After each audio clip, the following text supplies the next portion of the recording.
Welcome to a very special live night edition of the Sideliners on Wire TV. On tonight's show, we're going to discuss the first round of the NBA playoffs, give our finals predictions, break down the upcoming NFL draft, and Lenny and Corey are going to interview a few members of the SUNY Oneonta baseball team. Stay tuned for all that and more.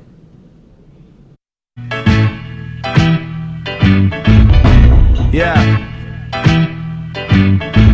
Welcome you. Hey. I am your big brother.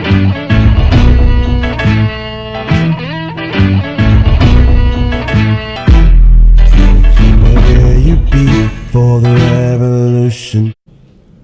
All right, guys. So the NBA playoffs in full swing, first round. Pretty hectic first round. What do you guys think so far with these series? I think we had a bunch of good series so far. I'm intrigued with the Spurs-Grizzlies series, the way that Coach Fizdale came out and said the data and go to the data, and that was excellent. But I like their grind. I like that, and I think it's a good challenge for the Spurs because if they are to advance farther into the playoffs, they need these tough competitions. Right. For my side of town, man, the Oklahoma City Thunder and Houston Rockets series, man. Even though it's a 3-1 series lead for the Rockets, this series is it's pretty tough. Westbrook, basically carrying a major load, but you see guys like Andre Roberson, who's a defensive, very defensive-minded player. He kept James Harden to 10 points, 12 points, in the game the other day. So this game it's a serious game, and I'm excited to see what happens next. The series I wanted to highlight is Golden State and Portland. Game one was very, very entertaining. A lot of people were saying, wow, Portland being able to score this many points. I mean, C.J. McCollum and Damian Lillard combined for 75 points in game one. Everyone was worried about that. Very, very good Warrior defense. And then they responded. Games 2 and 3, those two combined for 86 in both those games. So, I mean, that's a huge defensive adjustment they made. They're also playing without Kevin Durant, Sean Livingston, Matt Barnes, and now they're playing without their head coach, Steve Kerr, and they're not missing a beat. Yeah. I know they're the best team in the league, but when you see a team face this much adversity and just keep on rolling along like nothing's happening, it's very impressive to me. I think what really helps the Warriors is they have Brown as their assistant that can step up, and he's been a head coach for the Cavs, for the Lakers, so he has a couple of stints. So even though Steve Kerr isn't going to be able to coach the rest of this series, at least they at least have somebody that can come in, Mike Brown, and fill those shoes, and they really know the game plan very well. I think they are used to playing without Kevin Durant from last year, being able to make it to the NBA Finals then. So I think they're just progressing very nicely. For sure, and definitely the one thing that the Warriors have is solid team chemistry. One player cannot play for a long stretch of games, and that player can come back, and it's just like, nothing happened, and it's back to regular basketball for them, And like you said, they go through so much adversity, and they fight through so much with losing their head coach and losing main stars like, Kevin Durant, and they find a way to bounce back and get important wins. So one series we didn't touch on is Toronto and Milwaukee. What do you guys think of this series? It's been back and forth so far, tied up 2-2 right now. What do you see? I personally think Milwaukee is going to be able to pull it off because of their length. They have Jason Terry, who has veteran leadership. They got Jason Kidd, who knows how to progress these young players. And I don't like the inconsistency that comes out of Toronto with Kyle Lowry, with rough shooting, and DeRozan. They need to really step up in order to actually compete with this team. I mean, one major problem for Toronto, especially for DeRozan and Lowry, is they have bad shooting percentages in the playoffs. They don't really show their full potential. But the thing that Milwaukee has, the advantage is that, they play together as a team as well. One person cannot play and it's still a great, solid team. Giannis Antetokounmpo, I finally got it down packed. He's leading that team. He's the face of that franchise, and he's doing a phenomenal job grabbing rebounds, playing defense. He's a bigger, more athletic Russell Westbrook, not coming at Westbrook, greatest player right now, but those guys, that young core is keeping them in the playoffs right now. Yeah, I think Giannis is the best player in the series, but I think Toronto is the best team, so I think Toronto comes out on top there. Sure. So before we move on, what do you guys think with the NBA Finals? This is our last show, obviously, so we'll skip to that. Who's in the finals? How many games? I think it's the Cavs Warriors. I really think there's no team that can really compete with these two teams in both conferences. I think it goes to 6. I think the Warriors do pull it off this year. I'm gonna stay with you on the East and go with Cleveland, just because that's their the East is what they're known to dominate. So I'm gonna go Cleveland, but on the West I gotta go with San Antonio.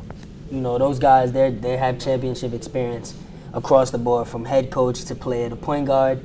Kawhi Leonard, Finals MVP. They understand what it means to win the important game. So I'm gonna go with them. I see a lot what you guys are talking about, but I have to go with my man, Matt Miles here. I have Golden State, Cleveland. Actually, I have the same amount of games too, 6 games. It seems like the Cavaliers' floor is the finals appearance, but I see the Warriors being able to get by them. So that'll do it for NBA here. We're going to send it over to Lenny and Corey. You're going to break down some Suco sports. Go ahead.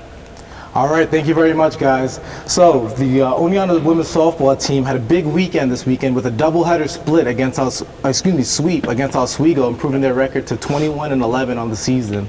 Yeah, that Sunday performance was a good bounce back from Saturday against Cortland. We had some really strong pitching this weekend from 2 of their starters. They had Sabrina DeAngelis on the mound and Amanda Griziano. They both pitched excellent, complete games for them. In that first game, they won 5-1 behind Sabrina, and she only allowed 5 hits in that start. She had 6 Ks and she had no earned runs. So it's pretty easy to get behind a pitcher like that. In the second game, we had pretty much the same game pitched by Amanda Griziano. She had 4 Ks, she only allowed 1 earned run, and she allowed the same amount of hits. And again, they won 5-1 off of some good offensive key hits and key base runners getting on and getting where they had to be. And a main focus of the weekend also was Katie O'Gorman. She passed Elena Isby, who's a Hall of Famer here, at 108 RBIs this season total. Katie O'Gorman now is 111. That puts her at the new record for RBIs. So. That's incredible. Congratulations to Katie. And so these 2 wins look to propel SUNY Oneonta into a hot start at SUNYAC play. Corey, do you have any information on that? Yeah, it's been a close race in the SUNYAC so far between really 5 teams. We have Cortland, who's in front of the other 4. We have Oswego, New Paltz, Plattsburgh, and Oneonta as a 4-way tie at 18 points at the top there. So they had a big 2 wins against Oswego. They dropped 2 against Cortland, but now they have New Paltz coming up, and those are even bigger games because of if they get these 2 wins, they put them ahead of all the other teams because they play each other too. So as long as they get the points from New Paltz this weekend, they'll be all right. So good luck to our Red Dragons this weekend, and we hope you guys get the number 2 seed heading into SUNYAC playoffs. And heading to commercial. Well, Thomas, you've got prediabetes. But with more exercise and a change in diet, it can be reversed. I've tried exercising. It just makes me hungry for bacon. I love bacon, too. And who really likes to exercise? Not me. Me neither. Nobody. So we're good? What? Oh, you still have prediabetes. Big time. All right, so we're back. We're going to discuss NFL draft. So, guys, a lot of talk on who the Browns should take with the number 1 overall pick. What do you guys see? Who do you think they should go with? I think they got to go with Garrett. I think he's the best pick in the draft. I think what really differentiates him is his high IQ. They go to athletic abilities and all that, but I think you have to have a certain amount of IQ in this league to get you through, at least to advance with your athleticism. I have to agree with Matt. Myles Garrett is obviously the best player in this draft. You tell by his stats, you tell by his comparisons. He's been compared to Jadeveon Clowney, Von Miller, former Super Bowl MVP and All-Pro, and even Julius Peppers in his prime in Carolina when he came out of the draft. Myles Garrett and Julius Peppers, very similar statistics in college. I think it's a no-brainer. Cleveland could not miss on this pick. Yeah, I hear the people that are saying they should go with, they need a quarterback, go with Trubisky, their quarterback that they like. I don't understand that argument. I think they should go with the best player available, who is hands down Myles Garrett. Trubisky isn't Jameis Winston. He's not Andrew Luck. He's not Marcus Mariota. He's not any of those guys. He's not even RG3 in my opinion. I think Myles Garrett, head and shoulders, should be their number 1 pick. He's a freak athletically. He's a freak on the field. His measurables are insane. The guy is going to put up numbers. And when you're a team like the Browns where you need so much, why not just pick the best player available, who is definitely Myles Garrett? And Myles Garrett is, I think, a generational player. And when you have something like that, you need to hop on it. They got Brock Osweiler. He's not the best quarterback, but they at least have some foundation where I don't think they need to just hop on a quarterback pick. Yeah, I definitely agree with that. Any last thoughts on Myles Garrett? I'm saying one thing right now, bold prediction. If he doesn't go number 1, I think San Francisco's going to run to the podium. They're going to have at number 2. I definitely disagree with Warren Sapp's prediction on him. I don't agree with that at all. But that'll do it for our Garrett talk. We're going to move on. We got some Jets fans up here, one Cowboys fan. We got to talk about that. So Jets picking number 6. Who should they go with? Well, I think they should go with Malik Hooker from Ohio State. He's a safety. We need to, after letting go Revis, and plus Revis was aging, we need to fill that spot in. He's shown that he can cover wide variety of receivers in his college, and I think that can translate to the NFL. But the New York Jets better not trade that pick because I will be so upset and so fluctuated with this organization, I may not know what to say after it. They need to use this pick because we need everything we can get. We need to fill those positions. I actually think the Jets should trade the pick. They're going to hit up Cleveland and trade down number 12 and draft O.J. Howard, tight end, Alabama. Now, I know Jets fans don't want a tight end. No. They have needs at linebacker, corner, safety, wide receiver, offensive line. Why not trade back and get pieces in the later rounds? I think they should hit up Cleveland, say, hey, give us number 12 and number 33 so they could draft O.J. Howard at 12. Just a nice developing weapon so the wide receivers could not the wide receivers, the quarterbacks have someone to throw to, because who do they have to throw to? And then at 33, grab a Dory Jackson at USC or grab Sidney Jones out of Washington, just a top-tier corner that didn't quite make it to the first round in the second round. I agree that they should go secondary, like your pick. Instead of Hooker, who I think is a very fine player, I would rather them go with Jamal Adams if he's available, just because I feel like he's that more of the in-the-box presence that today's safety needs to be. You need a safety who could stop the run, who could hit guys, but can also play that center field type position. I think Hooker plays center field a little better than Jamal Adams does, but I think Jamal Adams is the more complete player, and either him or Hooker or even Marshawn Lattimore, I think they should go defensive back here. Yes. They're all safe picks. Yeah. So that'll do it on our Jets picks. We got a little bit of time left. Any sleepers you see in this draft? I'm actually, I'm going to say Watson. I think it's funny because everybody talks about Watson, but I think he's got the skill set, given the chance, and the right system to be a good quarterback. So I'm going with Watson. I'm going with someone you're going to see later in the draft. I'm going Deontay Foreman, running back out of Texas. This year's running back class is loaded. You have Leonard Fournette, LSU, Dalvin Cook, Florida State, Christian McCaffrey, Stanford, and there's so many stud running backs that Foreman kind of fell down a bit. But in any other draft, he's a second-round pick at the lowest. I think by the end of the season, if the right team picks him, he's going to be their starter. All the talk on defensive backs, one that I feel is getting left under the radar is Shaquille Griffin out of UCF. I think he's a very rangy quarterback. He's very fast. His measurables compare favorably to guys like Patrick Peterson. I think he's going to be a valuable pick. I think he's going to be, some people are saying he's going to be a day 3 pick, but I think if a team can snag him on day 2, it's going to be a very nice pick. So that's going to do it for our NFL talk here. We're going to send it over to Evan, who's going to break down some Champions League soccer for us. Hello, I'm Evan Wolf. It's the most exciting time of the year for soccer fans. Leagues are dwindling down, titles are being decided, but today's focus will be on the competitions that can rival the World Cup in popularity, the Champions League and Europa League. 4 teams are left in each competition. For the Champions League, we have Real and Atletico Madrid, as well as Juventus and Monaco. In the Europa League, we have Manchester United, Celta Vigo, Ajax, and Olympique Lyon. So let's start with the larger competition. Real and Atletico is sure to be a barnstormer. I expect a lot of chances to be created, and Navas for Real will certainly be tested, as well as Jan Oblak, who will have to be in incredible form to keep out the potent Real attack. This tie will be won on who can keep the better home form. And I actually favor Atletico. They will finally get the better of Real and advance to the final in Cardiff. Now, as for Juventus and Monaco, it is a battle of unstoppable attack against an immovable defense, and there can only be one winner. Despite Monaco averaging 3 goals per game in the knockout stages, that Juventus defense will be too much. Juventus will advance to try to get Buffon his first Champions League triumph. And now the Europa League. And these predictions always become trickier. With the absence of Ibrahimovic, as well as key injuries in defense, Man United become very unpredictable. And that is why I give Celta Vigo the edge. In the other semifinal, it's a story of the kids against the experience. Lyon, along with Lacazette, their main striker, will be desperate for a shot at silverware. but the kids from Ajax have played without fear, with nearly the entire squad under the age of 25.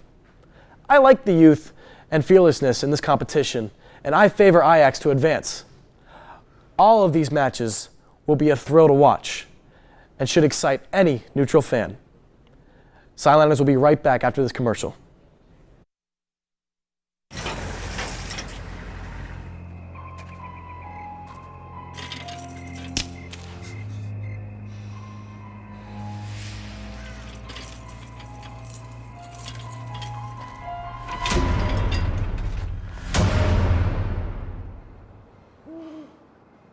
If you don't fix them, sparks from dragging tow chains could cause a wildfire, and that could be scary.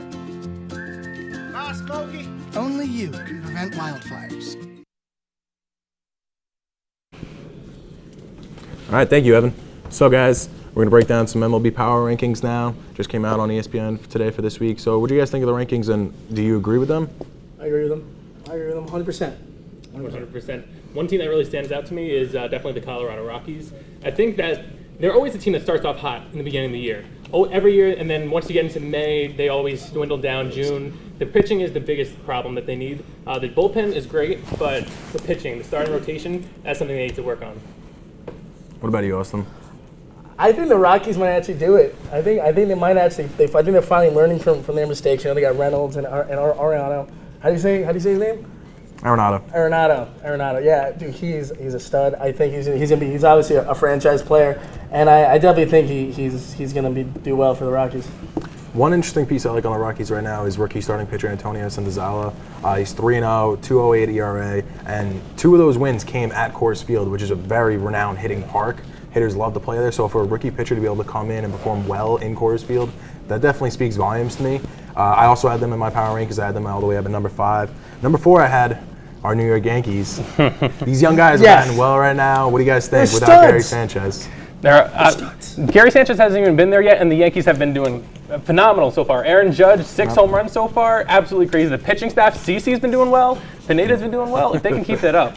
Aaron Judge needs one more home run to tie Mickey Mantle for most home runs in the rookie season, like the first month, and he'll do it. He is so good. And CeCe Sabathia, who knew came out of nowhere that he's going to lead the team just like he used to do, just before he got skinny. I'm going to give you 3 batting averages that I really never thought I'd say about this Yankees team.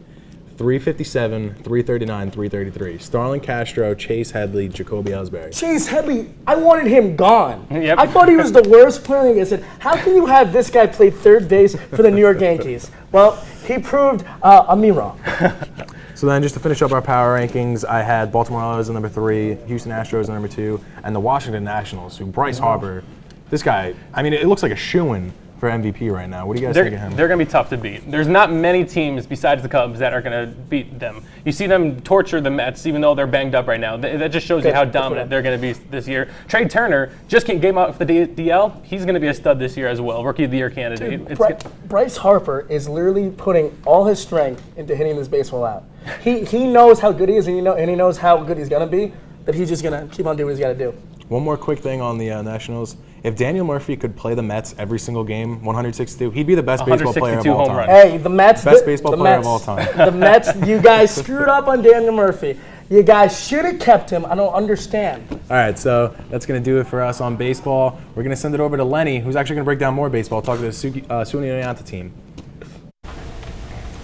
All right, thank you very much, guys. Lenny Ortiz here, joined with Corey Banfield as usual. We also joined here with senior pitcher Nick Panesi, sophomore Rob Ottaviano, and senior catcher Sean Mullins. So we're just going to talk some Oneonta Red Dragon baseball, like we love to do here on Sideliners. So Nick, I have the first question for you. What has been the biggest difference for you this year, coming from last year being somewhat of a bullpen guy to now being one of our weekend aces, so to say? Well, then, when it first began, as a freshman year, I was more of a bullpen guy, and even into my sophomore year, and transitioned throughout the sophomore year to become a starter.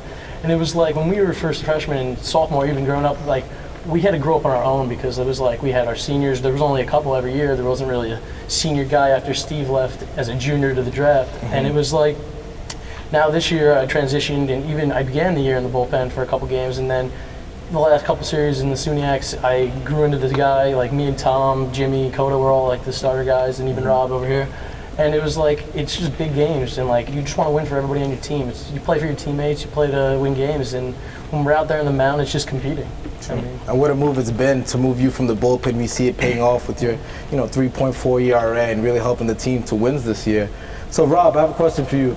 Now, coming in under people like Nick, you have the senior catchers, Sean Mullins, you have Tom Bond, Jimmy, and a bunch of great starters that came in the year before you. How have they helped you ease into the transition of college baseball?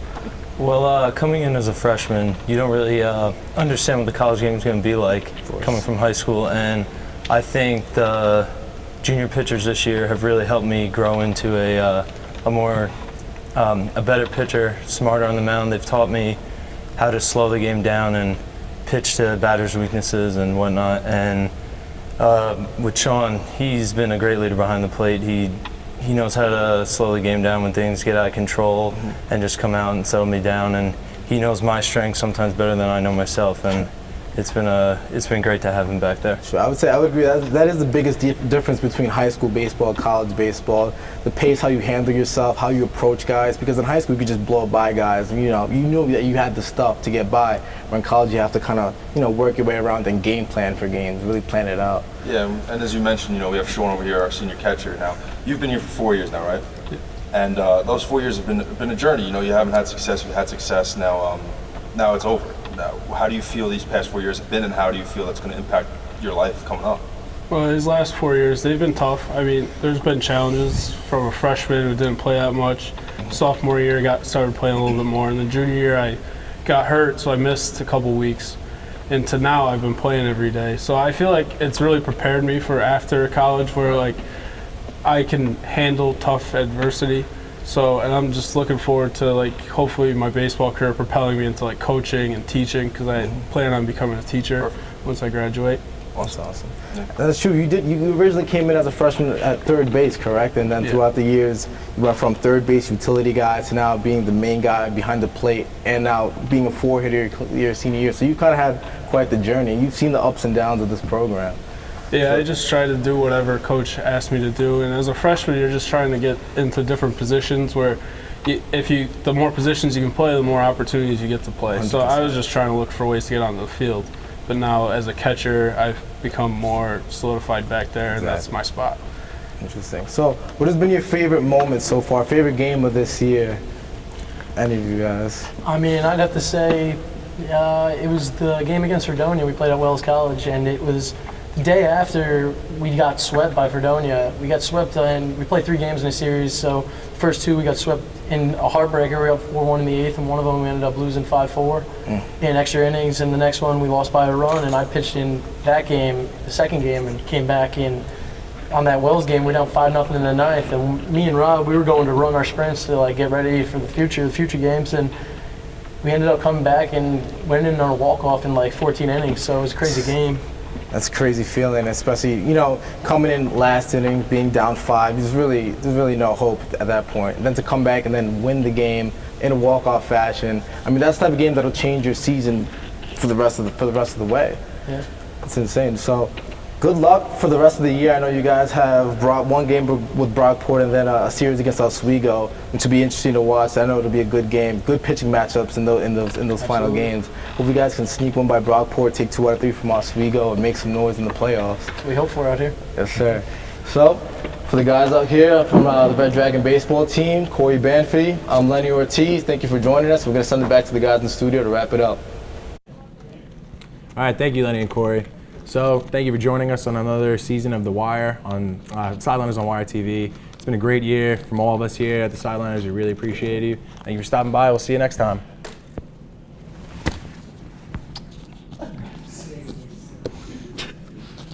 The Wire. Goodbye, all our friends here. Hey. That's a big chance of Wire on Sideline TV. I'm your big brother.